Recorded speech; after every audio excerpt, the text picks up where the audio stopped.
Good morning, students. Now, today we will discuss about the clutch. Okay. Now, this term clutch we have already listened about today live. For those who drive cars or bike, they will know about the this topic clutch. Okay. Now, clutch is a device which is a mechanical device and generally used to while stopping or while driving a car or bike or an engine. So without uninterrupted engine engine motion, we can easily transmit the power from one shaft to other shaft. Okay. Now clutch is a mechanism. First of all, it is a mechanism used to transmit rotatory motion of one shaft to another shaft. Okay. That means driving shaft to driven shaft, and when it required stopping over the driver shaft. Now clutch works on the principle of friction. So it works on the principle of friction, which is very important. Okay, the frictional surfaces are provided on both sides of the clutch, which is located between the flywheel and pressure plate of the clutch. Okay, now these two important things are there. The pressure plate of the clutch, which is attached to the flywheel, and in pressure plate of the clutch there is a friction lining material is used, which is attached to the flywheel. Okay. Now, so the engine shaft is there, as we know that is crankshaft that comes out from the engine or the casing of the engine, in which flywheel is attached, and flywheel rotates along with the crankshaft engine.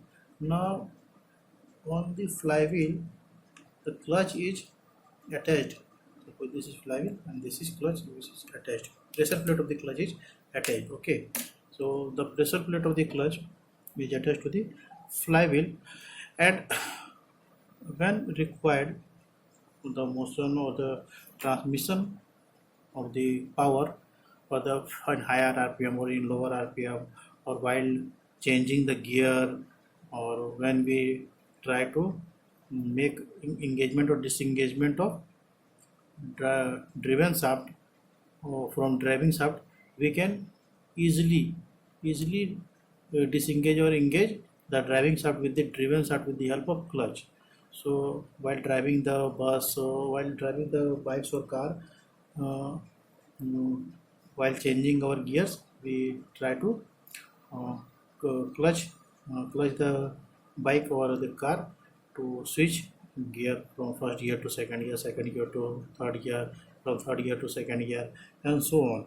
When the clutch is engaged, the engine gets connected to the transmission system. Okay, the transmission means the gear system. Okay, when the clutch is engaged, and it is always in engaged position, we don't have anything to do with the engagement. It is in engaged position already. Okay, that's why the transmission is in a smooth way, or it is connected to the transmission system.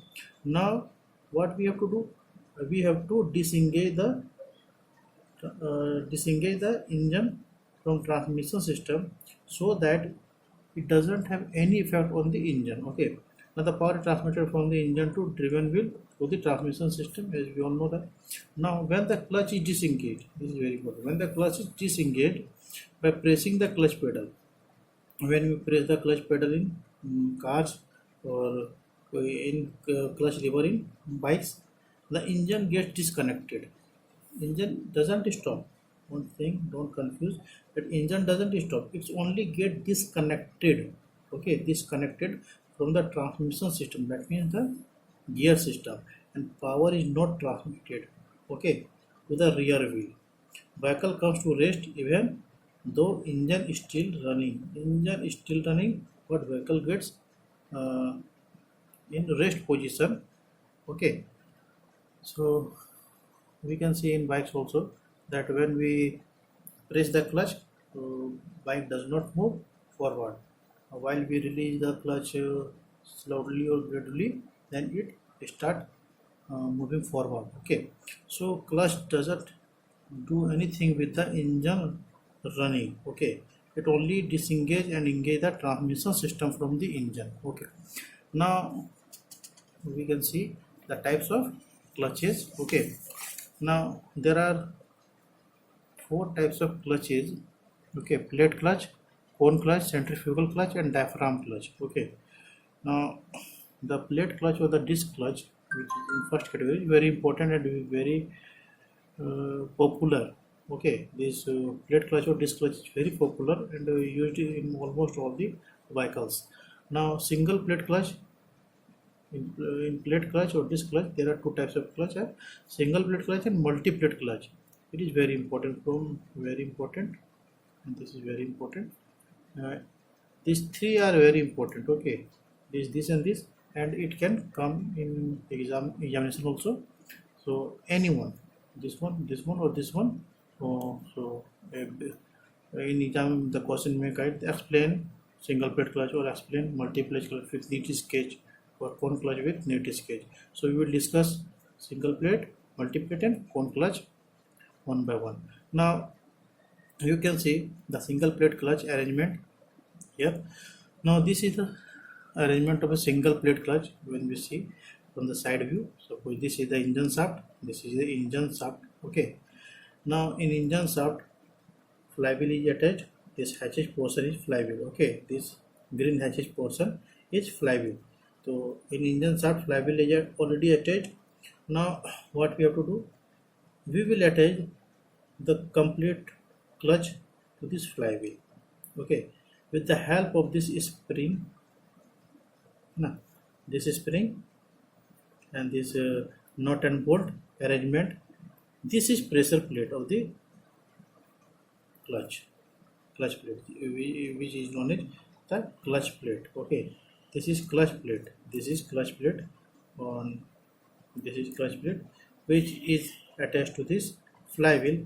But in clutch plate this is friction lining, this is friction lining. Okay, so this is friction lining is there.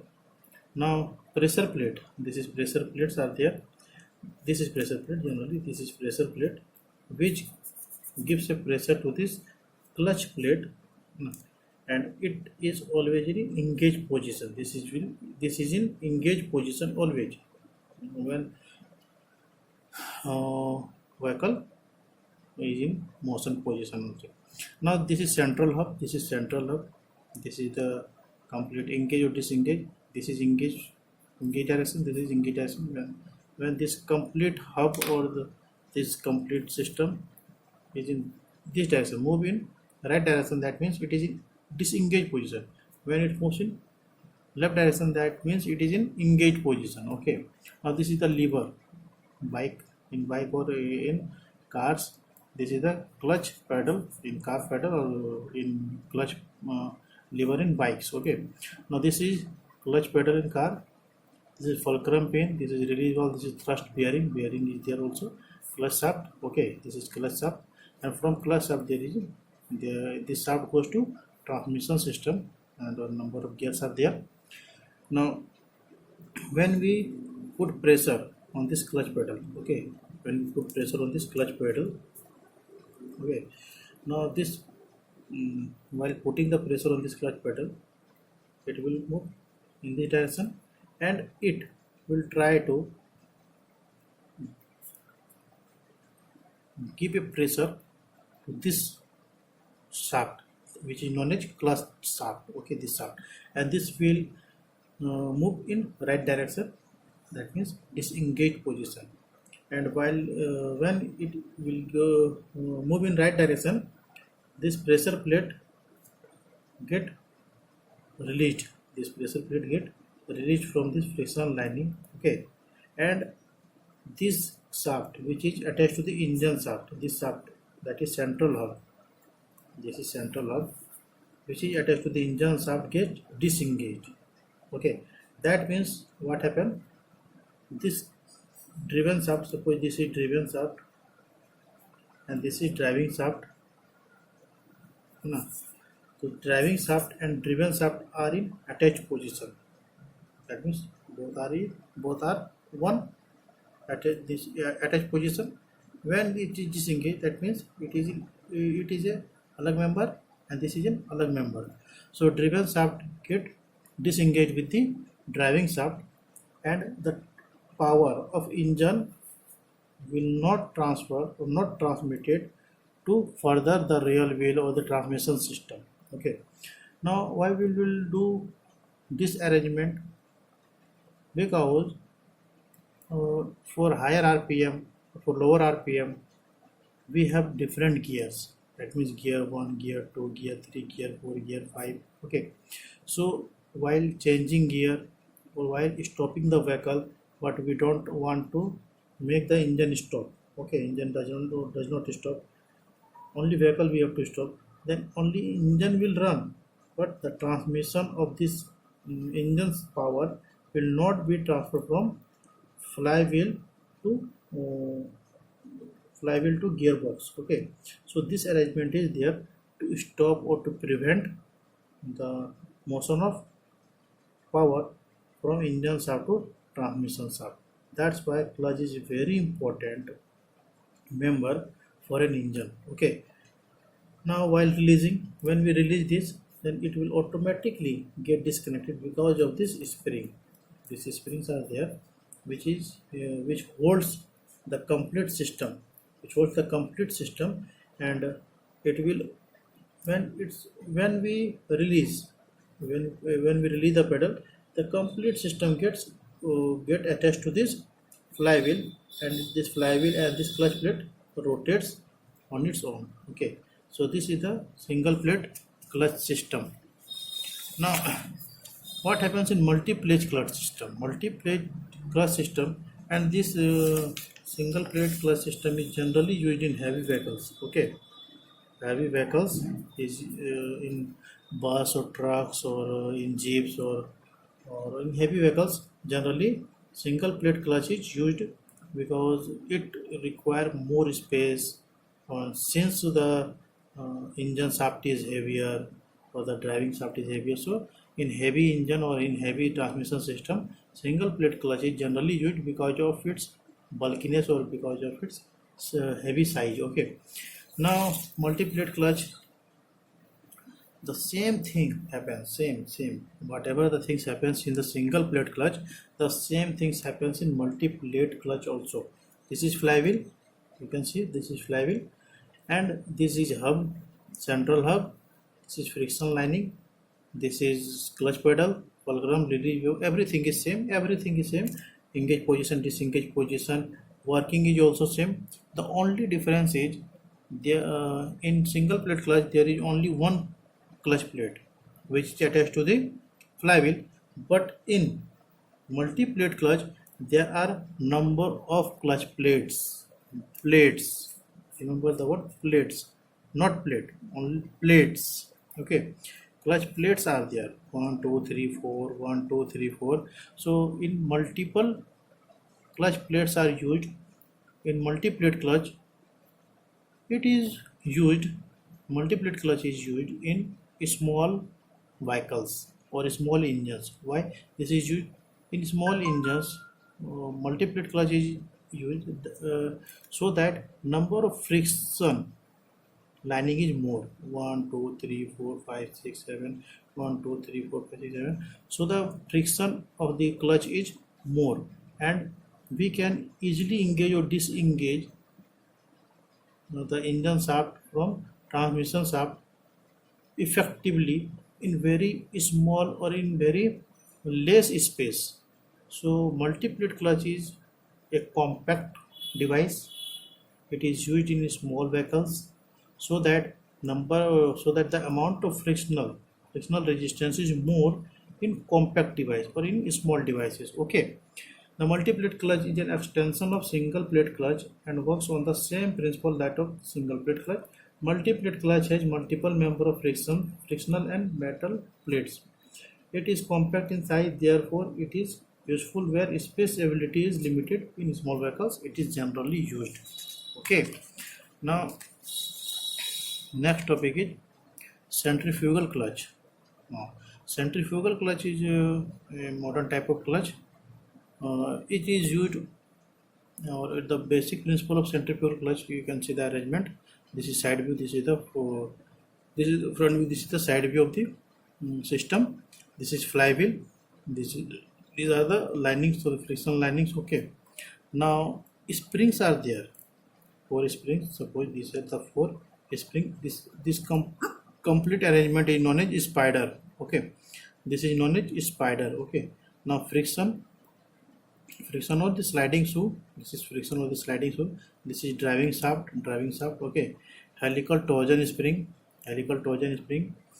Now when the speed of the shaft increases, okay, speed of the shaft increases, it will get engaged to this friction lining. Okay, this will get engaged to this friction lining, this will get engaged to this friction lining, this will get engaged to the friction lining, this will get engaged to the friction lining. And when the speed, since it is based on the centrifugal force of the driving shaft, it is based on the centrifugal forces. That's why in higher rpm or in high speed of the shaft, it will get engaged. And when the speed of the shaft is lower, suppose this in centrifugal force, it try to move outward, it try to move outward, it try to move outward, it try to move outward, it tries to move outward. So in higher speed or in higher rpm, centrifugal forces is more, and hence this try to get attached to this portion. And in lower rpm, centrifugal force is less, then it will get back to this due to this spring, due to this torsion spring, tension spring, helical tension spring. This will get back to its position, and this is in disengaged position, and gear shift can be easily be made. Now why centrifugal clutch is used? We have multiple plate, we have single plate clutch.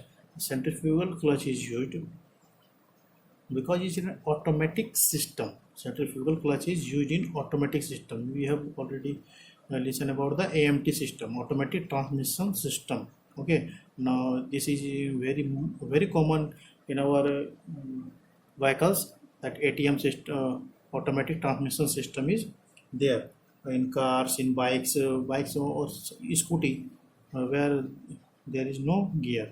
Gear are there, but it shifts automatically with the help of this system. Okay, now centrifugal clutch works on the principle of centrifugal force, which states that the magnitude of centrifugal force increases along with the increase of speed. Okay, along with the speed and vice versa. Thereafter, attaining a particular speed driven member automatically engages with the driving member. Okay, so it will automatically engage and disengage. So centrifugal clutch is an advanced version of single plate clutch or multi plate clutch. Okay, in which the engagement and disengagement, it will automatically engage or disengage. We don't have we don't have anything to do with the pedal or the clutch pedal or the clutch lever. It will automatically, by sensing the rpm, or by sensing the uh, magnitude of centrifugal force, it will get engaged or disengaged. Okay, so this is the centrifugal clutch. Okay, now next is bearing. Now what is bearing? Bearing is very important, very important.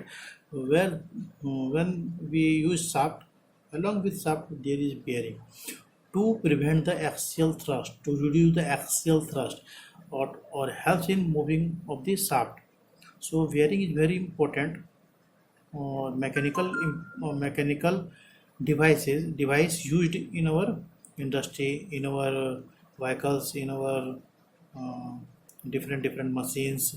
Bearing is very important to drive a shaft, because bearing acts in two ways. It is helpful in two ways.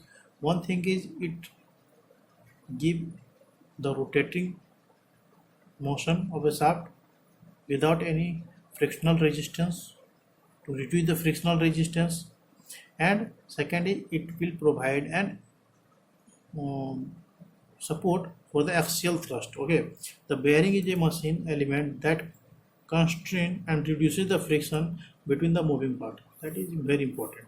It is the prime uh, principle of the bearing, or it is the very important frictional between the two moving parts. It will reduce or to constrain the frictional between two moving parts. Bearing is used to take up the axial thrust. This is too important. Axial thrust and frictional. It will reduce the friction and it will take the axial thrust. Whatever the axial thrust is there in the system, it will take up. It will take or it will absorb. Okay, acting on the shaft of the machine like turbine, propeller, vehicles, etc. Okay. Now types of bearing. There are four important types of bearing are there: simple pivoted, flat collar bearing, conical pivot bearing, and trapezoidal or truncated collar conical bearing. Okay. Now these two are very important. Okay, first two are very important from the examination point of view. Now simple pivoted bearing. This is the arrangement of simple pivoted bearing in which flat bearing is there. This actual position of flat bearing. This is shaft. This is load W, and this is R is the radius of the shaft. Okay. Now how we will find they to find out the bearing or the life of the bearing or different to determine the force of the load or the torque of a bearing. There are two ways in which we can find the uniform wear pressure and uniform wear. Okay, what is the pressure induced in this bearing? On the basis of pressure also we can find out the time different dimensions or the life span of this bearing. Or in uniform wear, the wear means uh, wear means the existence of this bearing or the material get eroded or the material is not working functionally. So uniform wear and uniform pressure, in these two ways we can determine the things on bearing. Now this is simple pivoted bearing. Let W is the axial load, this is the axial load. Now R is the radius of the shaft, this is the radius of the shaft. P is the intensity of the pressure, P is the intensity, mu is the coefficient of friction. So coefficient of friction of the friction between the bearing and the shaft. Okay. Now any the speed of the shaft, RPM of the shaft. T is the frictional torque. T is the frictional torque. P is the power lost in the friction. Okay. Now assuming uniform pressure condition. Uniform pressure condition. First of all, W is pi P R square. Pi into uniform intensity of pressure into radius के square. So we can find the load. Okay. Now if you can find also pressure, we can find also the radius if you know the load. Now in B, torque.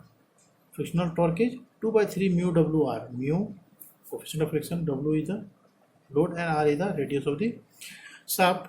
If you know these three things, then torque is, we can easily find out the torque if you know the